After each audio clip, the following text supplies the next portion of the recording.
Sanan jirai new free lum ko chỉ chang met khoa am don bon sang là bin cặp yên cặp đinh mực mừng sang đông sablu mực la tar thalan na tar barala sanan lam ko nay kau chang rat le bia ke klai phung ma pra ke sang ai vi tu si nyu chi lam tum ra safira detma elan sapan sanan tanai ni mo doa kadak ta sa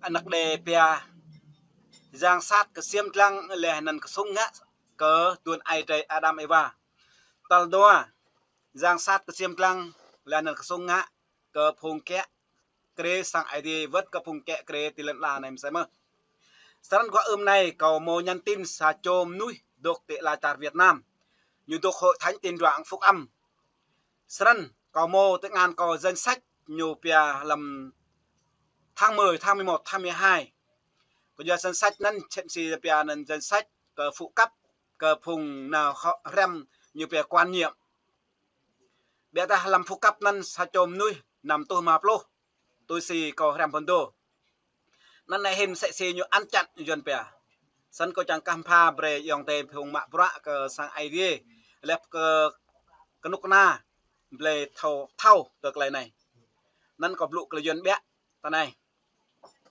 có đăng làm Facebook có lấy bé đã có tôm chia sẻ lấy làm cái này bé đã có là sắp lựa có chia sẻ có trong tay đây chẳng cho trong tay đây thâu xăng là thâu lu lên nên về mạ bra cái ai đi mà ta pom tô khoa pom tô sẽ mơ về thâu xăng dân pe nên quan nhiệm hội thánh hay là thầy truyền đạo hay là mục sư trong hội thánh hay là trong nhà thờ phải quan tâm chú ý cái vấn đề này.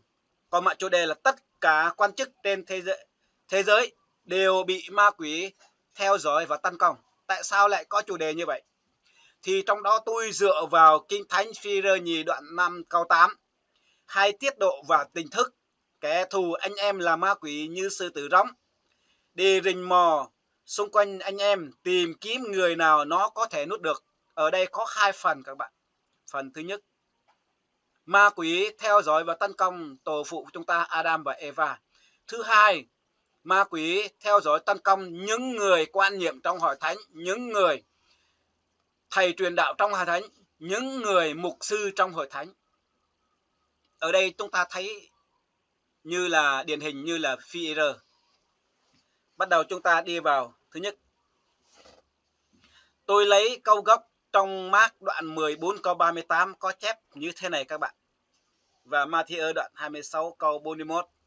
Hãy tỉnh thức và cầu nguyện để các ngươi khỏi sa vào sự cam dỗ, tâm linh thì tha thiết mà xác thịt thì lại là yếu đuối.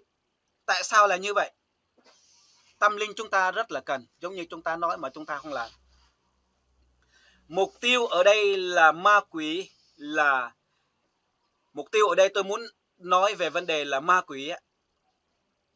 Chúng ta dựa vào trong Kinh Thánh Giăng đoạn 10 câu 10. Kẻ trộm chỉ đến cướp giết và hủy diệt, còn ta đến hầu cho chiên ta được sự sống và được sống dư dật. Cho nên là ở đây ba phần: cướp, giết và hủy diệt. Đó là cái cách của ma quỷ. Hiện nay có một hội thánh, một quan nhiệm, một cái vị mục sư đã ăn chặn một số tiền để phụ cấp cho quan nhiệm đi học Kinh Thánh, để quản lý hội thánh. Họ hủy bằng chứng này, cướp, giết và hủy diệt chức vụ mục sư, nhưng thực tế bên trong thì không phải như chúng ta nghĩ. Tôi đi sơ lược. Thứ nhất, trước tiên ma quỷ theo dõi và tấn công tổ phụ chúng ta. Đó là ông bà Adam và Eva.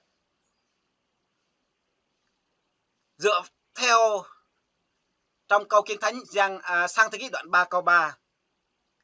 Đức Chúa Trời có phán các con không được ăn trái cây đó, cùng không được động đến nữa, kẻo các con sẽ chết.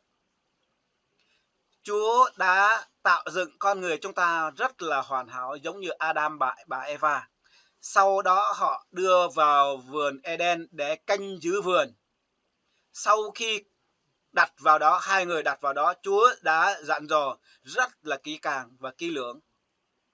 Bảo là tất cả cây trong vườn đều được ăn hết, nhưng cây ở giữa vườn không được ăn, vì cây đó là cây biết điều thiện và điều ác. Trong đó có Satan là con rắn đang nằm trong cây giữa vườn đó. Con rắn bảo, con rắn đang theo dõi và tấn công. Ông bà cứ ăn đi, không có chết đâu. Chúng ta sang Thế Ký đoạn 3 câu 4 nói như thế này: rắn bèn nói với người nữ rằng hai người chẳng chết đâu. Sau đó sang Thế Ký đoạn 3 câu 6, người nữ thấy trái của cây đó bộ ăn ngon lại đẹp mắt và quý, vì để mở trí khôn bèn hay ăn. Sang Thế Ký đoạn 3 câu 9, Giê-hô-va Đức Chúa Trời kêu Adam mà phán hỏi rằng người ở đâu. Câu 10, đoạn 3 câu 10, Giăng đoạn 3 câu 10 này. Sang Thế Ký đoạn 3 câu 10, Adam thưa rằng tôi có nghe tiếng của Chúa trong vườn, bên sợ, bởi vì tôi lóa lồ nên đi ăn mình, tức là ăn mình cái này là nấp các bạn. Sang tới cái đoạn 3 câu 11, ai chỉ cho ngươi? Đây là Chúa hỏi, ai chỉ cho ngươi? Thì ở đây Adam trả lời trong đoạn 3 câu 12, trả lời Chúa, người nữ mà Chúa để bên cạnh tôi cho tôi trái cây đó và tôi ăn rồi, thấy không? Có nghĩa là trách Chúa, các bạn, nghĩa là trách Chúa. Đáng lý ra là Adam này không ăn trái cấm mà đổ thừa vào cái con mà Chúa đã dựng nên bên cạnh đó, ăn trái cấm đó, tức là xúi dục. Nhưng trong Gia Cơ đoạn 1 câu 14 và 15 có chép rõ ràng cho chúng ta như thế này: chính tư tưởng dục vọng xấu xa trong con người thôi thúc tạo ra sự cam dỗ. Bắt đầu câu 15, tư tưởng xấu xa biến thành hành động tội lỗi phát triển đem lại cái chết. Một vị mục sư hay là thầy truyền đạo hay là quan nhiệm trong hội thánh, bởi vì họ nắm quyền trong hội thánh, tất cả cái nguồn đầu tư rót vào phụ cấp và tất cả tiền bạc để xây dựng hội thánh, vị quan nhiệm, vị thầy truyền đạo, vị mục sư đều nắm hết. Cho nên họ giống như họ đứng trên đống tiền mà họ không ăn chặn số tiền đó, là họ là chính xác là họ là con của Đức Chúa Trời, giống như trong Kinh Thánh đã mô tả cho chúng ta. Ở đây các bạn, ở đây tôi có một câu Kinh Thánh Matthew, Luca hoặc là Philip, các bạn đọc Philip. Ở đây trong Philip đoạn 2 câu 21, ai nấy chỉ quan tâm đến lợi ích riêng của mình chứ không quan tâm đến lợi ích của Đức Chúa Trời hay là Đức Chúa Giêsu Christ. Bởi vì Đức Chúa Trời là tình yêu thương. Giăng đoạn 4, Đấng Nhất đoạn 4 câu 8, ai không yêu thương thì không biết Đức Chúa Trời, vì Đức Chúa Trời là gì? Đức Chúa Trời là tình yêu thương. Bắt đầu trong Cô-rinh-tô Nhất đoạn 10 câu 24 có chép, đừng ai tìm lợi riêng cho mình, nhưng mà hay tìm lợi ích cho người khác nữa. Ở đây đúng ra mình là quản nhiệm hội thánh này, mình là thầy truyền đạo trong hội thánh này, mình là mục sư trong hội thánh, đáng lý ra tìm lợi riêng cho người khác, mà đằng này là trút lợi ăn chặn. Giống như Lưu Bình Nhưỡng nói này, quan chức nhà nước bị thoái hóa biến chất, xem tài sản người khác là chiếm lệ phẩm của mình rồi chê trách. Cũng vậy, quan nhiệm hội thánh, thầy truyền đạo trong hội thánh và mục sư trong hội thánh bị thoái hóa biến chất, xem tài sản của hội thánh là chiếm lệ phẩm của mình, đó là sai. Cho nên là phần thứ hai, phần thứ nhất đều tôi đi phần thứ hai các bạn. Phần thứ hai ở đây có chép cho chúng ta rất là rõ ràng. Ma quỷ theo dõi và tấn công tất cả những người chân chiên. Hay nói cách khác là ma quỷ theo dõi tấn công tất cả công chức trong hội thánh, trong xã hội. Ở đâu tôi dựa vào đâu? Tôi dựa vào câu Kinh Thánh Giăng đoạn 10 câu 12. Người chăn thuê không phải là người chăn thật, tức là người chăn sự thật. Nếu gặp muôn sói là nó lại bỏ chạy. Phải không? Rồi câu 13. Giăng đoạn 10 câu 13, nó thấy muôn sói nó bỏ chạy, không nghĩ đến chiên, chỉ không nghĩ đến chiên vì nó chăn thuê kiếm tiền mà thôi, để kiếm tiền mà thôi. Họ giữ chức vụ quan nhiệm hội thánh, họ giữ chức vụ truyền đạo trong hội thánh, họ giữ chức vụ thầy truyền đạo hay là mục sư trong hội thánh. Đó là cái cớ để họ hái được tiền, có nghĩa là để họ có tiền ăn chặn, giống như ai? Giống như Judas Iscariot. Chúng ta thấy trong ở đây có các bạn, Giăng đoạn 12 câu 6. Bởi vì là Judas Iscariot là người giữ tiền trong hội thánh.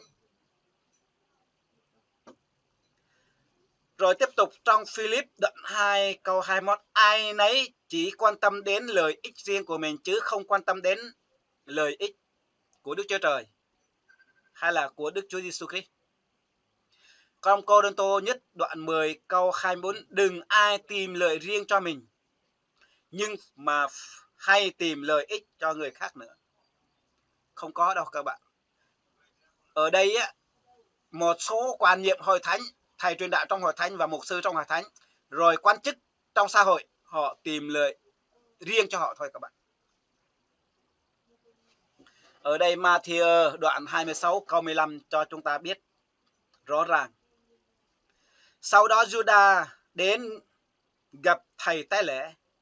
Judas Iscariot hỏi thầy tế lễ, nếu tôi bắt thầy hay là bắt ngài hay là bắt Chúa Giêsu và tôi nộp cho các ông cho tiền thưởng cho tôi là bao nhiêu? Vậy sau đó họ đồng ý trả cho Judas Iscariot 30 lạng bạc và căn ngay số bạc cho Judas Iscariot các bạn. Bây giờ cũng vậy các bạn, quan nhiệm hội thánh này, rồi thầy truyền đạo trong hội thánh này, rồi mục sư trong hội thánh này, ăn chặn một số tiền. Tiền tôi ở trong hội thánh truyền giáo phúc âm tôi biết rõ các bạn. Cái mùa bão lụt, mùa hạn hán, rồi thiệt hại hoa màu nhà cửa anh chị em trong hội thánh, sau đó chúng ta chụp, chúng ta gửi cho tổng liên hội, đăng lên ra tổng liên hội phải rót tiền, ít nhất phải rót tiền, nhưng mà số tiền đó không thấy ở đâu. Hiện nay tôi có trong danh sách rõ ràng ở đây, tôi nói cho các bạn luôn, tôi đọc cho các bạn nghe. Tôi không bao giờ nói láo. Tôi đã thương lượng rồi mà không chịu ăn năn. Không chịu ăn năn. Bắt buộc tôi phải đưa lên cho tất cả chúng ta để biết. Ở đây tôi có danh sách ở đây.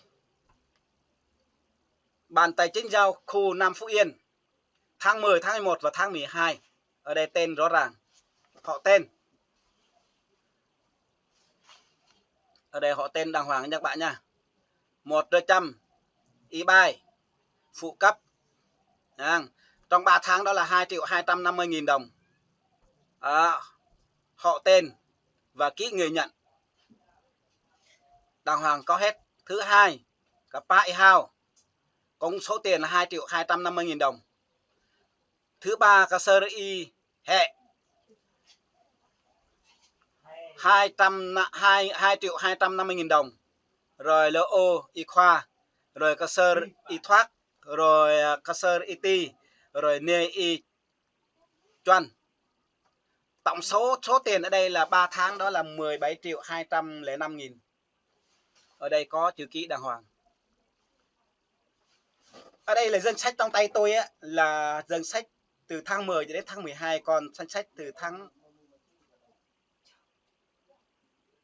7, tháng 8, tháng 9 chưa gửi, người ta chưa gửi. Tôi đã thảo luận rồi, tôi đã